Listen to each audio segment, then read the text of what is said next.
di Lukas 24 ayat 45. Yesus membuka pikiran murid-muridnya, maka mereka mengerti kitab suci. Maka di sini di 1 Korintus 6 ayat 17 mereka bisa berkata, tetapi siapa yang mengikatkan dirinya pada Tuhan menjadi satu roh dengan Dia. Ini penting, menjadi satu roh dengan Dia.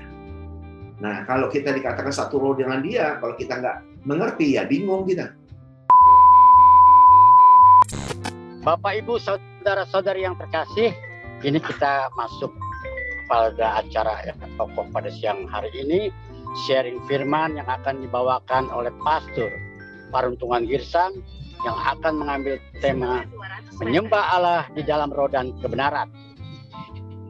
Waktu dan kesempatan kita berikan kepada Pastor Paruntungan Girsang. Silakan, Pastor.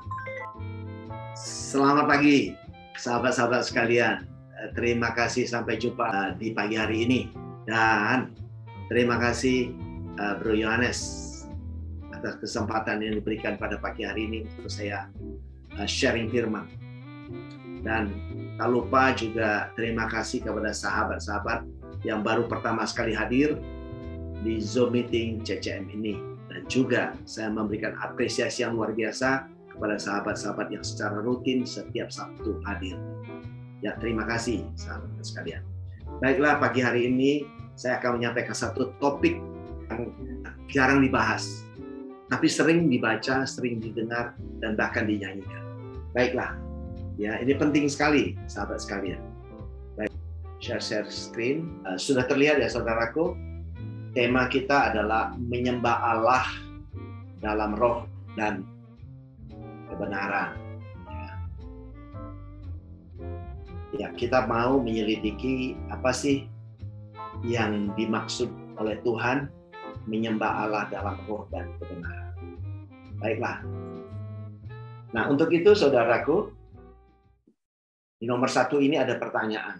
Ada beberapa pertanyaan yang perlu kita gali, kita dalami, kita teliti. Karena memang Tuhan berkata di Amsal 25 ayat 2.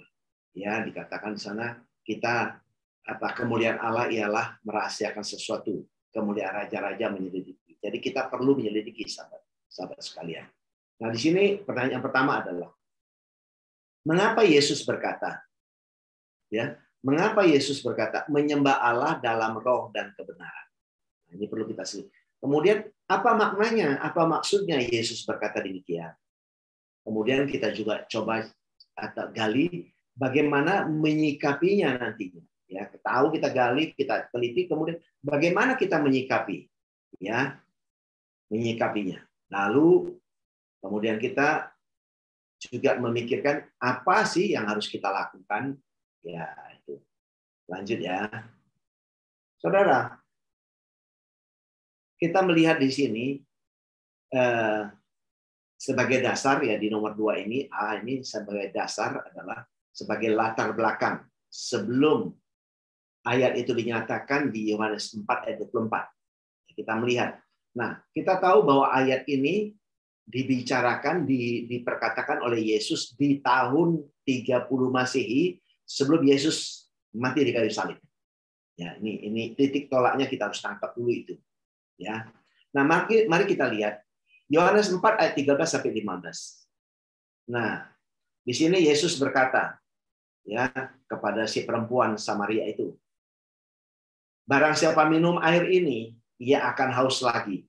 Nah, ini Yesus sedang berbicara tentang air yang secara literal, fisik ya, literal. Itu akan haus lagi. Nah, maka di ayat 14 Yesus berkata, tetapi barang siapa minum air yang akan kuberikan kepadanya, ia tidak akan haus untuk selama-lamanya. Bahkan ditambahkan lagi oleh Yesus, sebaliknya, air yang kuberikan kepadanya akan menjadi mata air di dalam dirinya yang terus-menerus memancar sampai kepada hidup yang kekal. Wow, luar biasa saudaraku. Ya, apa ini maknanya? Ini sebenarnya tidak lain Yesus sedang berbicara ya, membandingkan air yang literal sama air kehidupan, yaitu sedang berbicarakan tentang pribadinya. Ya, pribadi Yesus, Sang Firman yang hidup. Nah, waktu kita mengerti tentang Sang Firman yang hidup inilah, dialah sebagai sumber kehidupan kekal, ya. Dialah yang telah menyelamatkan jiwa kita sehingga jiwa kita selamat. 1 Petrus 1 ayat 9. Dan juga ingat perkataan-perkataan Yesus, perkataan-perkataan Kristus adalah roh dan hidup. Ya, tercatat di Yohanes 6 ayat 63. Kemudian kita lanjut ke ayat 15 ya. Yohanes 4 ayat 15. Kata perempuan itu kepadanya, Tuhan, berikanlah air itu supaya aku tidak haus dan tidak usah datang lagi ke sini untuk menimba. Saudara, coba mari kita bandingkan apa yang Yesus katakan, apa respon dari wanita ini. Ini nggak nyambung responnya, saudara. Yang satu berbicara tentang dirinya pribadinya sebagai Sang Firman yang hidup, yang nantinya Kristus itu adalah roh itu, Tuhan itu adalah roh, berbicara masalah rohani. Yang satu masih berbicara literal. Jadi memang nggak nyambung ini, ya nggak nyambung, ya tidak nyambung. Yang satu berbicara menanggapinya, meresponnya dengan literal. Saya kalau udah Tuhan beri ya air kehidupan itu, aku nggak balik lagi ke sini. Ya tidak begitu. Ya dia tetap harus balik karena selama dia masih hidup, dia harus tetap minum air yang benar, air yang biasa kita minum, ya dia tetap minum. Tapi ini berbicara hal rohani, hal keselamatan. Nah itu. Nah ini wanita itu pun belum menangkap kebenaran itu. Dan inilah kebanyakan dari banyak orang menangkap hal-hal yang literal itu yang menjadi pokok pembicaraan. Ya, saya lanjut. Kemudian di ayat 20, ya ditekankan lagi oleh si perempuan Samaria. Nenek moyang kami menyembah di gunung. Nah, dalam hal ini Gunung Gerizim, ya, di Samaria. Tetapi kamu, yaitu orang Yahudi, berkata bahwa Yerusalemlah tempat orang menyembah. Nah, dia berkata membandingkan dua tempat ini. Ya. Nah, maka Yesus berkata, langsung disambut oleh Yesus. Percayalah kepadaku, hai perempuan. Saatnya akan tiba bahwa kamu akan menyembah Bapa bukan di gunung ini. Nah, tidak di gunung itu dia sebutkan. Dan bukan juga di Yerusalem. Wow, bayangkan, saudaraku.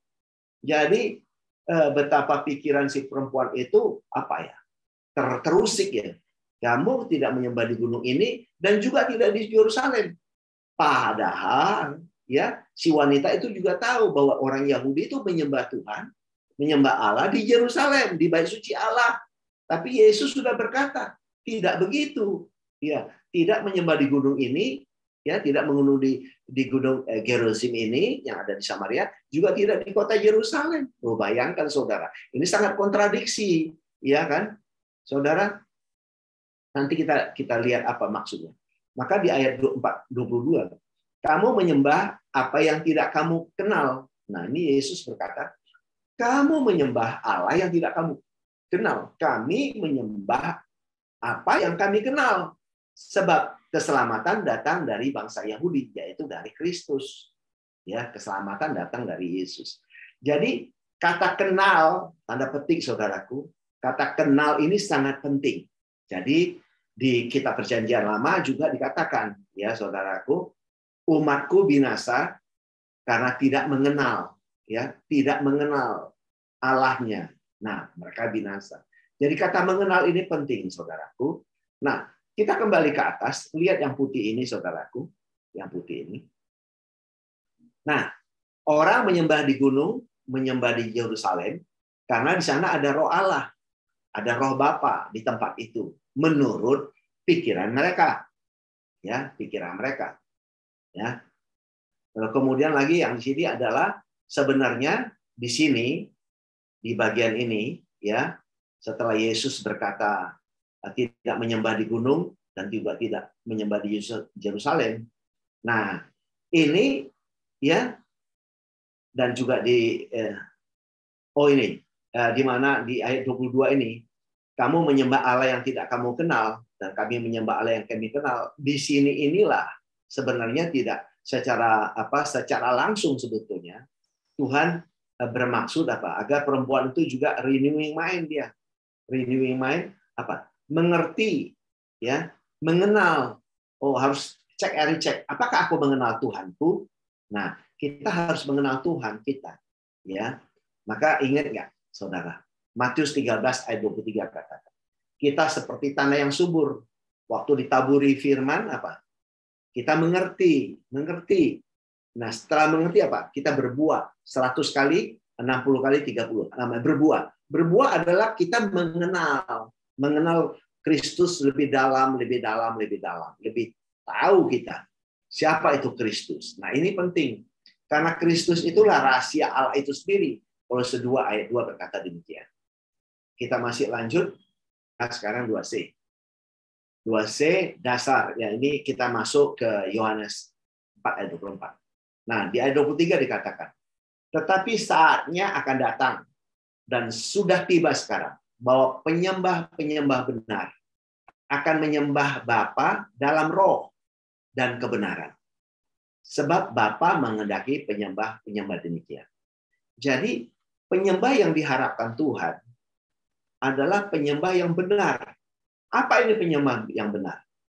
Ya, penyembah yang benar adalah penyembah yang mengerti, yang telah renewing mind, yang pikirannya sudah diubahkan. Ya, karena ingat, Tuhan memberikan free will ya kepada setiap orang. Makanya Tuhan mau orang itu sadar, ya, sadar, renewing mind, understanding, mengerti, ya, tahu, mengenal, mengalami, bahkan menghidupi Tuhan, ya. Nanti kita baca ayatnya ada, kita siapa yang mengikatkan dirinya kepada Tuhan, dia menjadi satu roh dengan Tuhan. Ini penting sekali, saudaraku. Kalau nggak mengenal, repot kita. Nah, maka di ayat 24 dikatakan, Allah itu roh, ditegaskan sini. Allah itu roh. Barang siapa menyembah dia, harus menyembahnya dalam roh dan kebenaran. Nah, inilah yang kita mau teliti. Nah, ini satu hal yang mau kita gali ini. Apa itu? Ya, Allah itu roh. Barang siapa menyembah dia, harus menyembahnya dalam roh dan kebenaran. Ya, sebentar kita teliti nanti ya.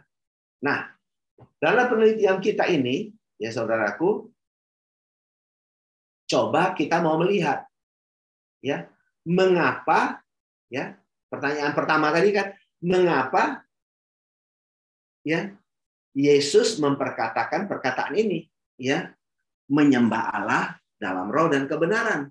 Nah, padahal ini dikatakan Yesus seperti yang saya katakan tadi di tahun 30 Masehi, sesuai konteks ayatnya di tahun 30 sebelum Yesus mati di kayu salib. Makanya lihat gambar ini, saudara. Di sini katakan di Perjanjian Lama apa dikatakan? Ya, di Kejadian 6 ayat 3.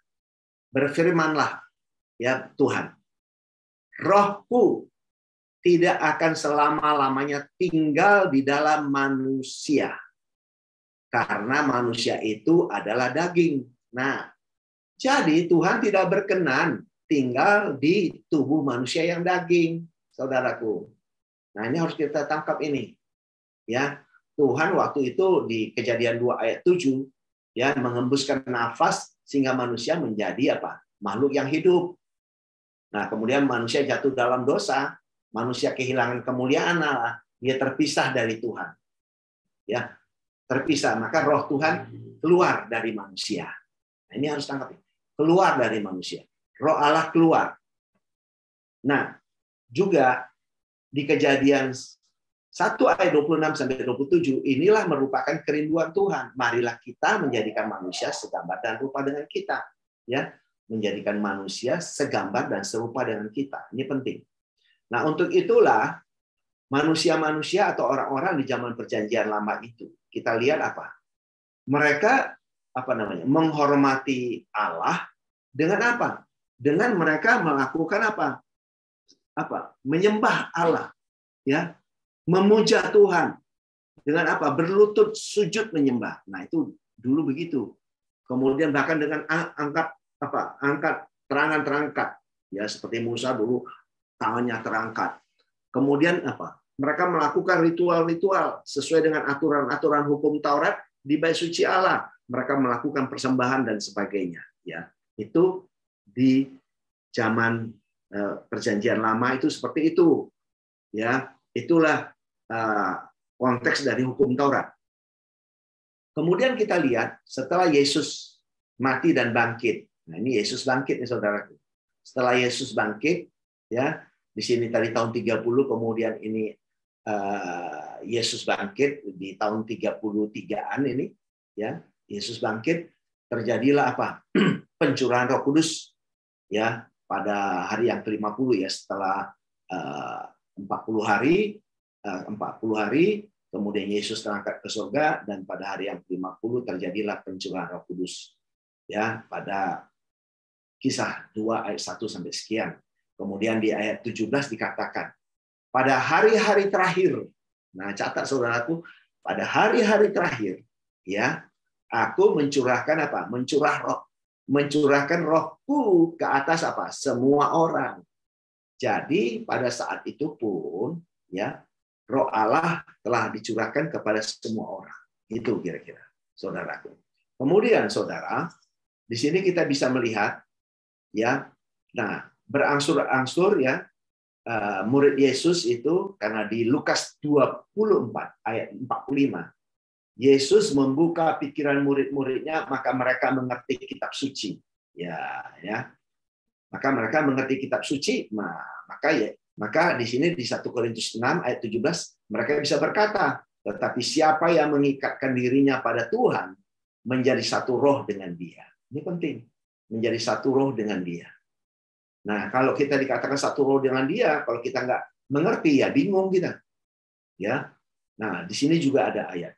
Di ayat Ibrani 10 ayat 9. Ini di sini. Kenapa Rasul tahu? Ya, di sini dikatakan, ya, bahwa kedatangan Yesus itu ke bumi adalah untuk menghancurkan yang pertama, yaitu menghancurkan apa? Menyelesaikan hukum Taurat, menghancurkan bait suci Allah, gitu.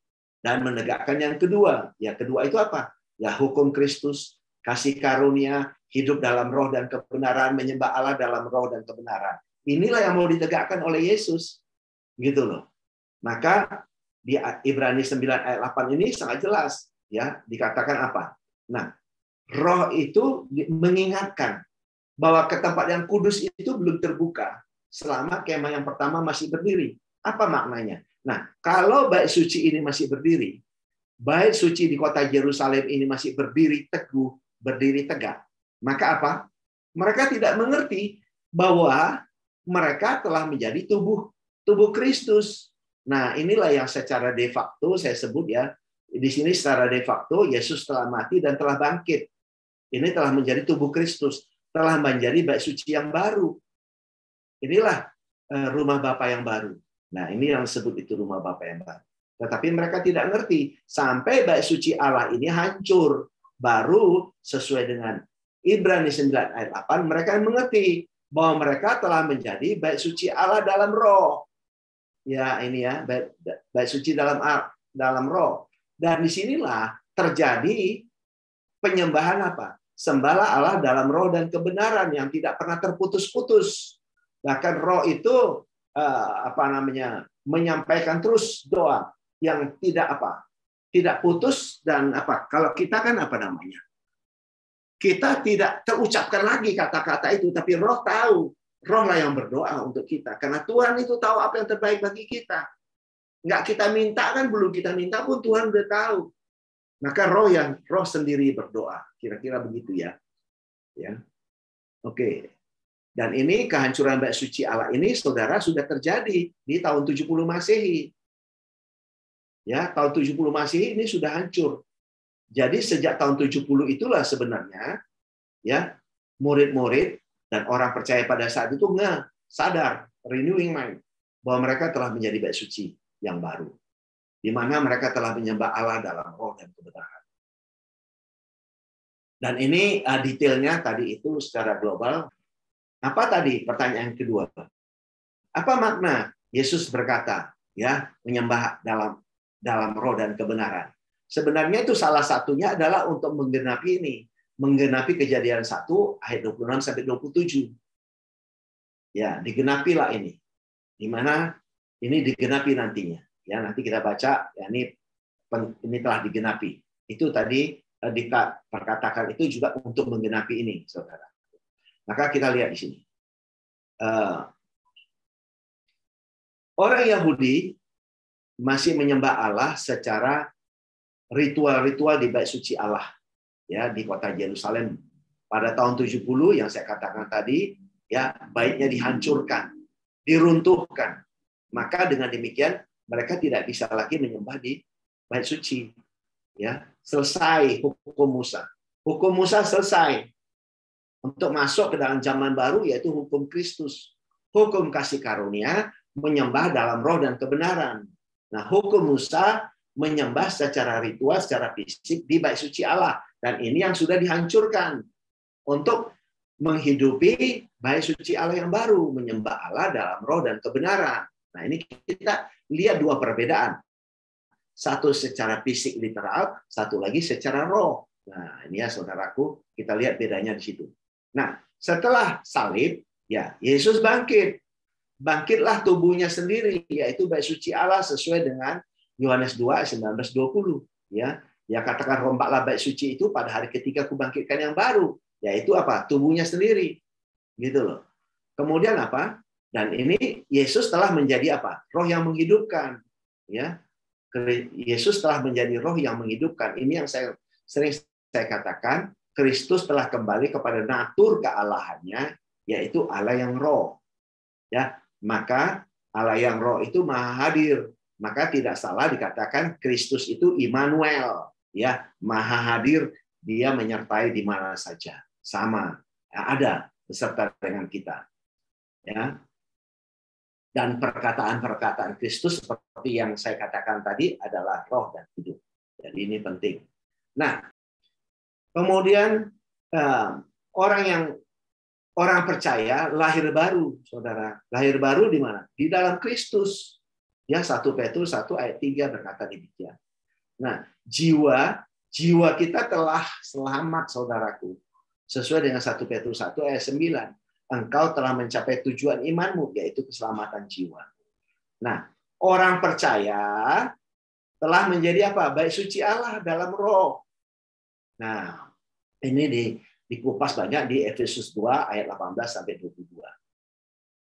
Jadi saudara dan saya, termasuk orang-orang percaya zaman waktu itu, telah menjadi apa? Bait suci Allah di dalam roh. Nah, ini harus kita tangkap, saudara. Kemudian apa?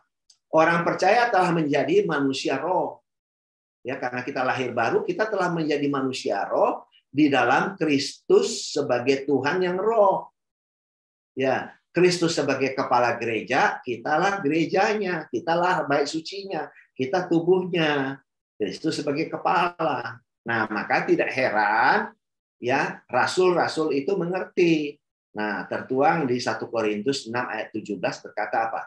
Tetapi siapa yang mengikatkan dirinya pada Tuhan menjadi satu roh dengan Dia, menjadi satu roh dengan Kristus. Jadi bisakah kita menangkap bahwa kita ini telah menjadi satu roh dengan Kristus? Wow, dahsyat, saudara. Dahsyat sekali. Kita telah menjadi satu roh dengan Kristus. Ya, lanjut. Yang 4A. Bagaimana kita menyikapi? Ya, bagaimana kita menyikapi? Ya, tadi pertanyaan ketiga. Bagaimana kita menyikapi dan bagaimana apa yang harus kita lakukan? Nah, ini dalam sesi ini kita menjawab keduanya. Nah, ini kita menyikapi. Kita lihat fakta. Ya. 1 Korintus 2 ayat 14-15 berkata, ya 14 dikatakan, tetapi manusia duniawi tidak menerima apa yang berasal dari roh Allah. Karena hal itu baginya adalah suatu kebodohan. Dan ia tidak dapat memahaminya. Sebab hal itu hanya dapat dinilai secara rohani. Jadi hal rohani hanya bisa dinilai oleh manusia rohani. Secara rohani, saudara. Nah, kalau manusianya belum merasa menjadi manusia rohani, maka mereka sulit untuk mengerti. Maka manusia duniawi, manusia alamiah itu ya tidak bisa menerima apa yang berdasarkan dari apa? Roh Allah. Karena itu kebodohan bagi mereka. Nah, ini Alkitab menyatakan dengan jelas. Dan itulah yang terjadi di lingkungan kita, di masyarakat banyak yang seperti itu. Nah, maka dikatakan di ayat 15-nya, tetapi manusia rohani ini bercerita manusia baru. Ya, manusia lahir baru. Menilai segala sesuatu, tetapi ia sendiri tidak dinilai oleh orang lain. Nah, orang lain tidak bisa menilai manusia rohani, saudaraku. Nah, sebab di ayat 16-nya dikatakan, siapa yang mengetahui pikiran Tuhan sehingga ia dapat menasihatinya? Tetapi kami, nah, para rasul berkata, tetapi kami memiliki pikiran Kristus. Coba bayangkan. Mereka mengerti, kami memiliki pikiran Kristus. Makanya Rasul Paulus juga berkata, ya kan, di Filipi 2, ya, ayat 5, dia nasihatkan kepada kita, hendaklah dalam kehidupanmu bersama apa? Mengenakan pikiran Kristus dan perasaan juga yang ada pada Kristus, saudaraku. Nah itu. Jadi bukan hanya rasul aja yang mengerti, tapi dia mau kita juga menangkap kebenaran itu. Nah untuk itu apa yang kita lakukan, saudara? Nah menjawab apa yang kita lakukan di sini ya. Satu, apa yang kita lakukan? Nah, mari kita sadar. Nah, di sini sebagai manusia, yaitu sebagai anaknya, sebagai umatnya, cobalah. Mari kita menangkap kebenaran ini. Mari kita melihat, ya, melihat dari perspektif Tuhan. Kita mengerti, coba mengerti. Ya, dari perspektifnya Tuhan, jangan perspektif kita sebagai manusia duniawi, nggak bisa. Makanya kita perspektif bahwa kita telah menjadi manusia rohani ini harus kita pahami. Nah, dari situlah kita bisa nanti mengerti, ya. Nah, sehingga kita mengerti bahwa kita juga memiliki pikiran Kristus. Nah, ya. Kemudian ini, karena semua, ya, ingat, semua itu diberikan ini adalah atas inisiatif Tuhan. Anugerahnya. Ya, kita menjadi lahir baru di dalam Dia. Itu adalah anugerah. Bukan usaha kita. Nggak ada usaha kita. Saudaraku, nggak ada usaha kita. Ya, tidak ada di sini. Ya, kita itu diberi free will, diberi kehendak bebas. Ya, maka Tuhan menyenangi ya orang-orang yang sudah diberi kehendak bebas itu menangkap kebenaran, mengerti, akhirnya percaya, ya bisa percaya, mengerti, mengenal Dia. Itu yang Tuhan senang, saudaraku. Ya, lanjut. Nah, di Roma, ya di Roma 12 ayat 1 dan 2 dan 5, ya Roma 1, 2 dan 5. Di sini dikatakan apa? Karena itu, saudara-saudara, demi kemurahan Allah, aku menasihatkan kamu. Supaya apa? Kamu mempersembahkan tubuhmu sebagai persembahan yang hidup, yang kudus, yang berkenan kepada Allah. Itulah ibadahmu yang sejati.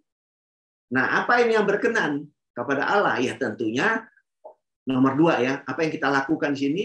Ini tadi kita menyikapinya, nomor 2-nya apa? Nah ini, sebagai orang benar, ya kita mau renewing mind, kita mau pembaharuan pikiran, ya untuk menangkap kebenaran bahwa atas kasih karunia-Nya, atas anugerahnya, ternyata kita telah apa? Hidup baru sebagai tubuh rohani. Nah kalau itu mempersembahkan tubuhmu, di situ yang dimaksud adalah ini, mempersembahkan tubuh rohani, tubuh rohani kita sebagai kediaman Allah. Ya, inilah persembahkan tubuhmu, ya. Tubuhmu. Nah, itu tubuh rohani di sini yang dimaksud, ya. Kemudian apa? Sebagai apa? Sebagai persembahan yang hidup. Ya, karena kalau pakai karena dulu manusia Adami kita mati. Nah, setelah kita lahir baru kita menjadi hidup. Maka inilah persembahan yang yang hidup, yang kudus. Kenapa? Karena kita setelah dikuduskan oleh Kristus satu kali untuk selama-lamanya. Ya, Ibrani 10 ayat 10. Kita telah dikuduskan satu kali selama-lamanya. Nah, inilah maka kita berkenan sebagai ibadah kita, ibadah kita yang sejati. Waktu kita mengerti itu. Kalau kita nggak mengerti, ya kita tidak melakukannya. Ya, kita tidak mempunyai ibadah yang sejati, tapi hanya ritual-ritual yang kita lakukan. Gitu. Nah, kemudian, kita telah menjadi tubuh rohania ini juga dijelaskan di 1 Korintus 15 ayat 44. Ada tubuh alamiah, ada tubuh rohania, dan kita telah masuk dalam tubuh rohania ini. Tubuh rohania yang masuk di dalam kemuliaan tubuh Kristus. Ya, kita sudah dibangkitkan di dalam tubuh Kristus itu. Ya, kita bangkit di dalam Dia. Bukan kita nanti meninggal dulu baru dibangkitkan, bukan. Jadi kita telah mati bersama Kristus dan telah dibangkitkan bersama Dia. Nah, itu saudaraku. Jadi kita telah bangkit menjadi manusia baru, tubuh rohani di dalam Kristus. Nah, nomor 3 yang perlu kita lakukan apa? 3. Mari kita aminkan, saudaraku, dan menerima fakta ini dengan apa? Dengan hati yang penuh ucapan syukur, ya, dan pengertian yang benar tentang apa? Hidup dalam roh, ya, tentang hidup dalam roh. Karena Galatia ayat 3 berkata apa? Adakah kamu sebodoh itu? Kamu telah memulai dengan roh. Maukah kamu sekarang mengakhirinya di dalam daging? Nah, ini jangan sampai kita sudah memulai dalam roh, kita akhiri lagi dengan statement kita daging lagi, literal daging lagi. Nah, ini yang nggak nyambung kita. Nah, ya, karena kita sudah menjadi apa? Kita telah dikuduskan satu kali selamanya. Ya, kita telah menjadi manusia roh. Bahkan apa? Di Wahyu 3 ayat 12 dikatakan apa? Barang siapa menang, ya, dia kujadikan soko guru di bait suci Allahku. Nah, bait suci Allahku yang mana? Ya, tubuh Kristus itu. Ya, tubuh Kristus itulah bait suci Allah. Ya, tidak keluar lagi dari situ. Dan ingat, namanya kuberi nama yang baru dari Allahku, ya, dari sorga, dari Allahku, yaitu namanya menjadi apa? Yerusalem baru. Jadi kita sebagai orang percaya yang mengerti, ya, bahwa kita sebetulnya telah menjadi Yerusalem baru, tempat Tuhan bertahta. Allah bertahta di tengah umatnya sesuai dengan Wahyu 22. Sesuai dengan Wahyu 21, Saudara. Sesuai Wahyu 21, ya, ayat 3, ya. Tuhan bertahta di tengah umatnya, gitu. Jadi kita umatnya yang telah menjadi bait suci. Jadi Dia bertahta, Dia menjadi kepala, kita menjadi tubuhnya. Maka relasi kita dalam roh dan kebenaran, saudaraku. Ya, ini menyambung nanti menyembah Allah dalam roh dan kebenaran. Saya lanjut. Nah, di ayat 2, ya, Roma 12 ayat 2. Janganlah kamu menjadi serupa dengan dunia. Ya. Nah, ini diserukan jangan serupa dengan dunia. Ya, tetapi berubahlah oleh pembaharuan budimu. Renewing of your mind. Sehingga kamu dapat membedakan mana kehendak Allah, apa yang baik dan yang berkenan kepada Allah dan yang sempurna. Nah, ini kalau kita masih bercerita manusia daging, ya, kita nggak nyambung. Nah, waktu kita udah menjadi manusia roh, manusia baru di dalam Dia, kita mengerti bahwa kesempurnaan itu, ya, ini. Nah, ini ya, yang berkenan kepada Allah yang sempurna. Karena ini sempurna itu ada di dalam Kristus. Ya, makanya kita perlu pembaharuan pikiran. Sehingga waktu kita udah menjadi manusia roh itu pembaharuan pikiran kita bisa membedakan mana kehendak Allah.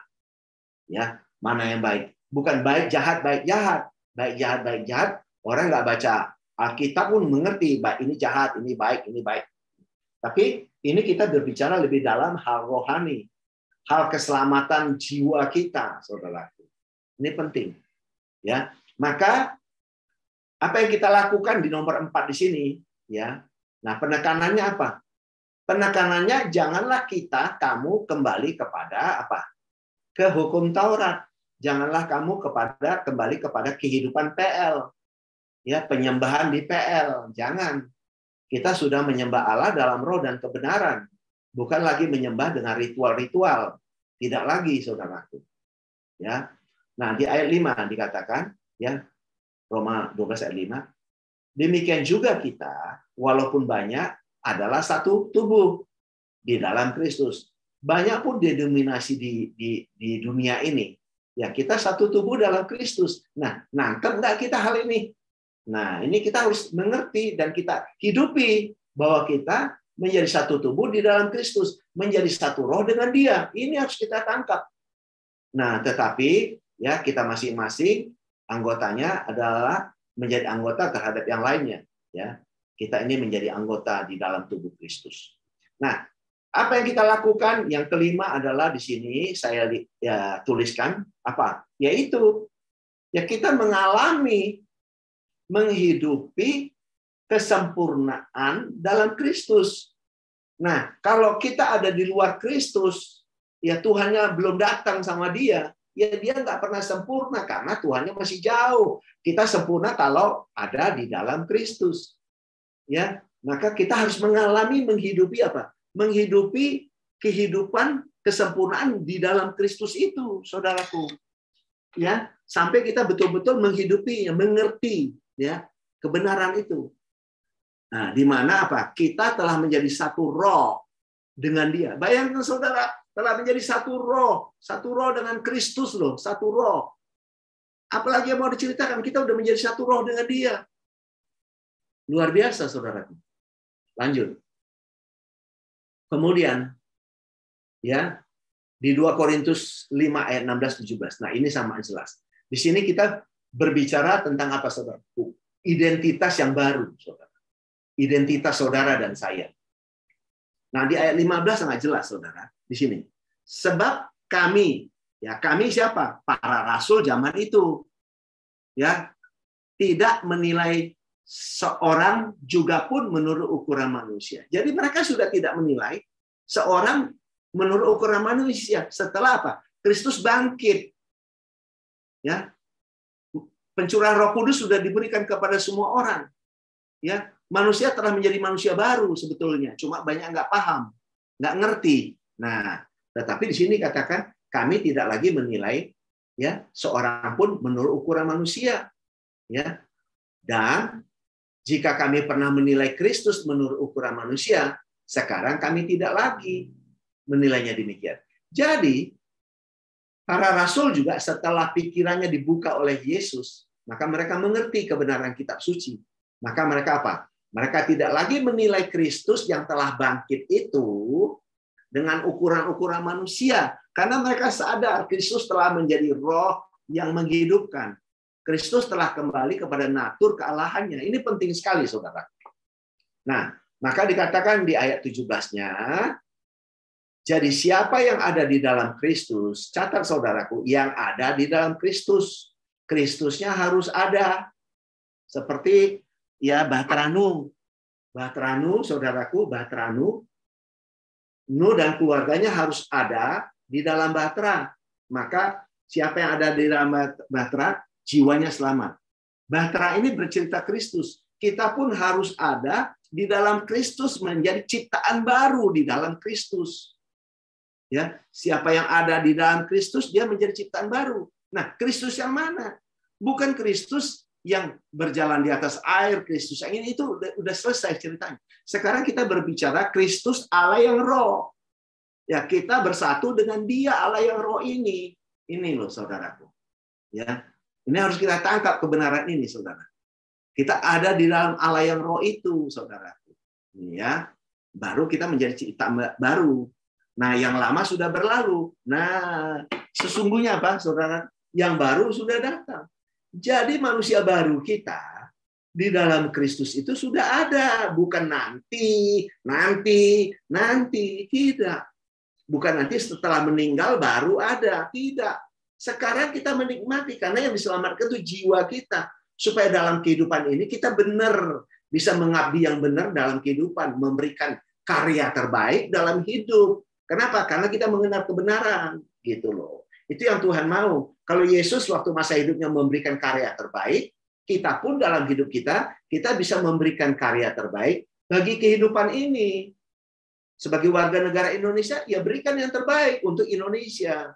Berikan yang terbaik untuk bangsa-bangsa. Kira-kira begitu, saudara. Nah, di sini kita ingat juga di Roma 8 ayat 26. Dengan demikian, rohlah yang membantu kita. Bayangkan, roh yang membantu kita dalam kelemahan kita. Itu, saudaraku. Roh yang membantu kita. Roh apa? Ya roh Allah yang membantu kita dalam kelemahan kita. Sebab kita tidak tahu bagaimana sebenarnya harus berdoa. Tetapi roh sendiri berdoa untuk kita. Ya, kepada Allah. Dengan keluhan-keluhan apa? Yang tak terucapkan. Jadi roh inilah, ya, roh kesatuan roh ini yang tahu, dialah, ya. Dan kita tidak bisa uraikan ini, mengupasnya dengan apa? Narasi-narasi kita, menjelaskannya lebih jelas. Yang ini kita tangkap, kita hidupilah, hidupi. Waktu kita hidupi, nanti kita mengerti, kita apa? Di dalam hidup kita itu kita bisa apa ya? Mendapatkan sesuatu. Oh, ternyata begini ya Tuhan. Oh, begini ya, begitu. Nah, di dalam hidup itu yang kita menangkap kebenaran itu. Waktu kita hidupi ya. Nah, maka di nomor 6 ini apa yang kita lakukan di nomor 6? Terimalah. Ya, terimalah itu. Terimalah fakta itu. Hidupilah identitas manusia baru kita. Ya, di mana kita apa? Telah segambar dan serupa dengan Kristus. Waktu kita menjadi manusia roh di dalam Allah yang roh, di dalam Kristus yang roh, maka kita telah segambar dan serupa dengan Kristus. Di mana relasi kita dengan Kristus, yang kata kita sudah menjadi satu roh, ya dalam roh dan kebenaran. Kebenaran apa? Ya di dalam Kristus itulah kebenaran. Ya, kita sudah menjadi satu roh di dalam Dia. Ya, itu yang sudah terjadi. Nah, nikmatilah, hidupi itu. Inilah yang Tuhan mau. Kita sukacita, dengan penuh sukacita menghidupi itu, mengenal Dia. Ternyata saya udah bersatu dengan Dia, dengan Sang Kristus itu. Itu yang membuat hati Dia gembira, yang Dia sebut, marilah kita menjadikan manusia segambar dan serupa dengan kita. Itu loh. Jadi kita ini segambar dan serupa dengan Tuhan sudah, bukan dari sisi berbicara gaya hidup, dan yang lain-lain ya. Ini berbicara kita telah menjadi manusia roh di dalam Allah yang roh. Nah, ini yang sama. Kemudian Tuhan yang hidup dalam kita, maka dalam hidup kita mengalir kasih Tuhan, mengalir Kristus, mengalir dalam hidup kita, ya, sehingga kita bisa memberikan apa? Berdampak positif, berdampak luar biasa, karya luar biasa bagi kehidupan ini. Nah, itulah yang Tuhan mau. Sehingga sesuai dengan Kolose 3 ayat 23, apapun yang engkau lakukan, ya lakukanlah dengan segenap hatimu seperti untuk Tuhan. Untuk siapa, saudara? Untuk kehidupan ini, untuk manusia, ya, untuk kehidupan lah, untuk alam ini. Berikan yang terbaik, berikan yang terbaik. Itu yang Tuhan mau. Waktu kita menyatu bersama Dia menjadi satu roh, ya maka Tuhan yang hidup di dalam kita. Ini luar biasa. Lalu kita mengerti kebenaran ini. Saya lanjutkan. Nah, sekarang kesimpulan, saudaraku, kesimpulan. Masuk ke dalam kesimpulan. Nah, di perjanjian lama, saudara, ya, roh Allah keluar dari manusia daging, ya, dan kemudian hinggap pada orang-orang tertentu sesuai dengan rencana Allah. Nah, di PL juga di perjanjian lama, ya, manusia menghormati Tuhan apa? Dengan apa? Sujud menyembah, berlutut sujud menyembah Tuhan. Serta apa? Menghadapkan wajahnya kemana? Ke arah bait suci Allah, karena di sana di ruang maha suci Allah ada berada. Waktu itu begitu. Jadi mereka menghadapkan ke arah bait suci, di sanalah Tuhan berdiam, ya. Roh Allah ada di sana, itu menurut pemahaman pada saat itu di ruang maha suci itu. Nah, di mana dalam penyembahan itu mereka juga mengikuti apa? Peraturan-peraturan hukum Taurat, ya. Sehingga mereka melakukan sifatnya ritual-ritual yang bersifat fisik, ya.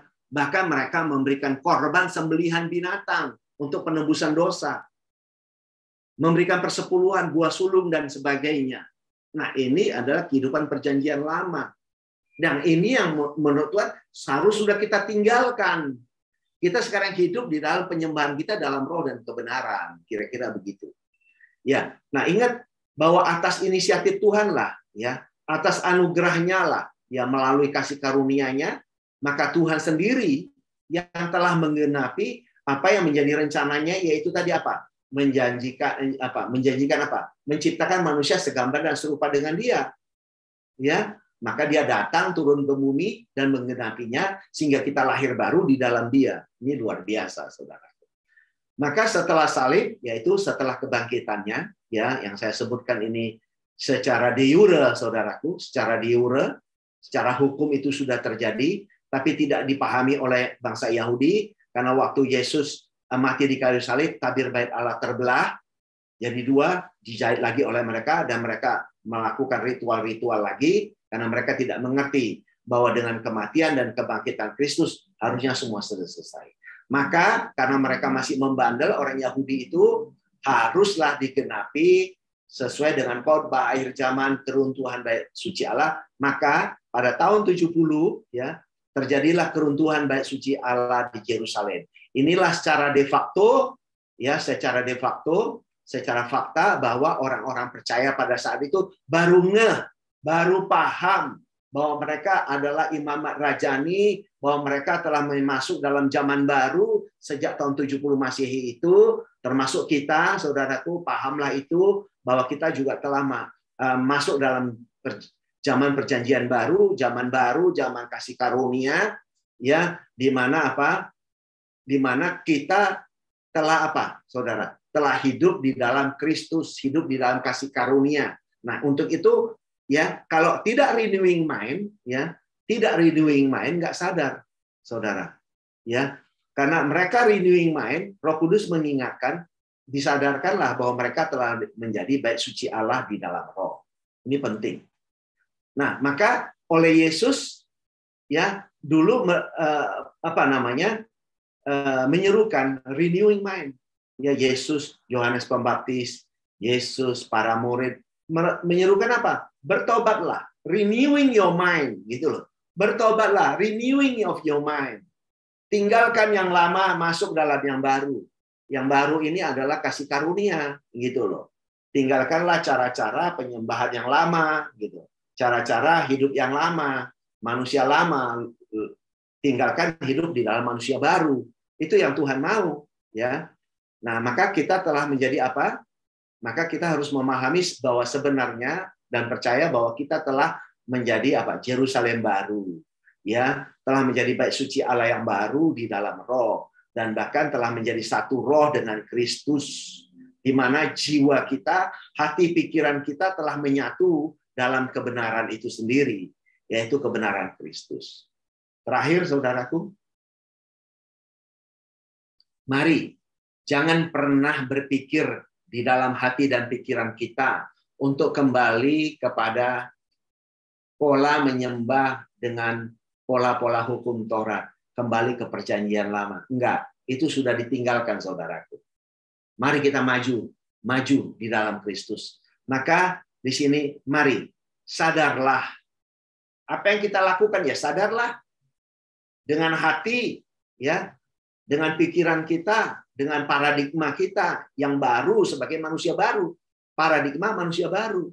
Ya, sadarlah bahwa kita telah memiliki identitas baru sebagai manusia lahir baru yang tidak bisa dinilai lagi dengan apa secara lahiriah, di mana apa? Yaitu kita telah memiliki tubuh rohani di dalam Kristus. Artinya kita telah sempurna dalam Kristus, dan bahkan apa? Dan bahkan kita telah segambar dan serupa dengan Allah, dengan Tuhan. Ya, kita telah menjadi manusia roh di dalam Kristus Allah yang roh. Dahsyat sekali, saudara. Kalau kita bisa menangkap kebenaran ini, maka kita sebagai pemenang, ya, sebagai orang percaya, sebagai mempelainya Yerusalem baru atau orang yang benar, mari kita mengaminkan, menyambut, ya, dan menerima kasih karunia Kristus, kasih karunia anugerahnya itu dengan penuh sukacita, saudaraku. Ya, penuh pengertian, pengenalan akan Kristus Allah yang roh itu, gitu loh, saudaraku. Kemudian sebagai penyembah yang benar, mari kita menyembah, mengagumi Dia, memuja Dia, mengerti, mengenal, menghidupi Roh Allah, Roh Tuhan yang ada di dalam kita sebagai gerejanya, sebagai bait sucinya yang baru, ya, di dalam roh dan kebenaran. Nah, untuk itu yang terakhir, saudaraku, mari kita mengalami, mari kita menghidupi kesatuan roh dengan Kristus, ya, kesatuan roh dalam Kristus, ya, dengan Dia, di mana relasi kita tak pernah terputus-putus. Roh sendirilah yang berdoa, ya, dengan keluhan-keluhannya yang kita tidak mampu mengucapkannya dengan kata-kata. Jadi jiwa kita, pikiran kita, hati kita yang sudah menyatu dengan Roh Allah ini, inilah terjadilah doa di situ, ya, nyambung, frekuensinya nyambung dengan Tuhan. Tuhan tahu apa yang menjadi kebutuhan kita, Tuhan tahu apa yang menjadi keperluan kita. Ini dahsyat sekali. Jadi itu semua relasi kita, saudaraku, terjadi dalam roh dan kebenaran. Ini penting sekali untuk kita pahami, sahabat-sahabat sekalian. Ya, ini yang saya sampaikan, dan sebelum kita tutup, kita akan menyanyikan satu lagu dan akan saya tutup dengan doa. Mari kita bernyanyi. Then sing my soul, my Savior God to thee. How great thou art, how great thou art. Then sing my soul, my Savior God to thee. How great thou art, how great thou art. Mari kita tundukkan kepala kita berdoa. Tuhan Yesus, kami mengucap puji syukur dan berterima kasih. Kalau pada pagi sampai siang hari ini Tuhan, kami telah Engkau izinkan untuk mendengarkan kebenaran firman-Mu. Dan kami aminkan Roh Kudus telah memberikan pencerahan kepada setiap kami, sehingga setiap kami bisa menangkap kebenaran firman-Mu, dan bahkan kami bisa melakukannya, menghidupi firman-Mu, menghidupi Engkau dalam hidup kami. Dan kami aminkan Tuhan, ternyata kami telah menjadi satu roh dengan Engkau Kristus. Terima kasih akan pemahaman ini. Jiwa kami telah Engkau selamatkan. Kami telah menjadi satu roh, di mana kami telah menjadi manusia baru yang serupa dan segambar dengan Engkau. Sehingga relasi kami sebagai tubuh-Mu, ya, sebagai mempelai-Mu kepadamu, ya Kristus, yaitu terjadi dalam roh dan kebenaran. Kami adalah gereja-Mu dan Engkau adalah kepala gereja.